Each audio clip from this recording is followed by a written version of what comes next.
口的人员全戴上口罩，还可以看到1楼外拉上封锁线。这里是2月3号第一批包机回来的台商隔离检疫的地方。但到检疫所隔离的台商，2月6号又传出有1人发烧、1人咳嗽，被转到医院治疗。从检疫所出来的2位，因为他是有症状，所以我们的要求，那里有症状的，我们一定要2采阴，一定要2次采检之后是阴性，我们才判定它是阴性。出现症状的2名台商，其中1名已经经过2次检验都是阴性，另外1名目前检验1次也是阴性，但还要等待再次检验才能确定。而另外一入境就发现症状的3名台商，除了1名确诊个案之外，其他都没有感染。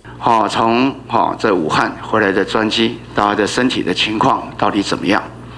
那总共247位，第1位是阳性之外，那其余都是阴性。目前包机回来的台商分别安置在不同的检疫所，没有症状的经过1次采检也都是阴性的状态，但还是要等到14天后都没有症状才能离开检疫所。TVBS 新闻李明辉、郑胜伟、富士涵综合。网上看新闻，请下载 TVBS App 或直接按订阅 TVBS 新闻频道。